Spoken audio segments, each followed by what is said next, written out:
আসসালামু আলাইকুম। BD legal consultancy এর পক্ষ থেকে দ্বিতীয় পর্বে আপনাদের সবাইকেই স্বাগতম।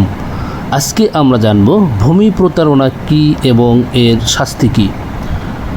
ভূমি প্রতারণা বলতে আসলে কী বোঝায়?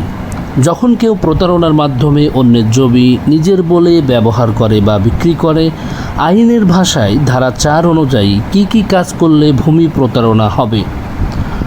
অন্যের জমি নিজের বলে বিক্রি করে, যদি কেউ গুরুত্বপূর্ণ তথ্য গোপন রেখে জমি হস্তান্তর করে, অথবা মিথ্যা বা জাল দলিল তৈরি করে, অথবা অন্যের পরিচয় ব্যবহার করে জমি বিক্রি করে, অথবা যদি কোনো ব্যক্তি সরকার বা কর্তৃপক্ষকে ভুল তথ্য দেয়, উক্ত কাজগুলোর যে কোনো একটি কাজ করলেই উক্ত ব্যক্তি ফৌজদারি অপরাধ করেছে বলে গণ্য হবে।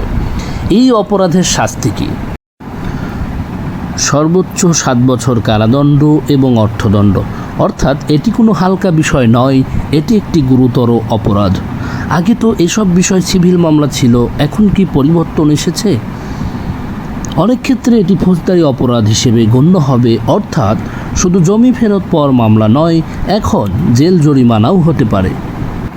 এখন বিষয় হচ্ছে যে সাধারণ মানুষের জন্য এর গুরুত্ব আসলে কী। সাধারণ মানুষকে আরও সতর্ক হতে হবে। দলিল যাচাই করুন, দ্রুত আইনগত ব্যবস্থা নিন। ভূমি প্রতারণা এখন আর শুধু একটা সাধারণ বিরোধ নয়, এটি একটি গুরুতর ফৌজদারি অপরাধ। ভিডিওটি ভালো লাগলে শেয়ার করুন এবং সাবস্ক্রাইব করুন।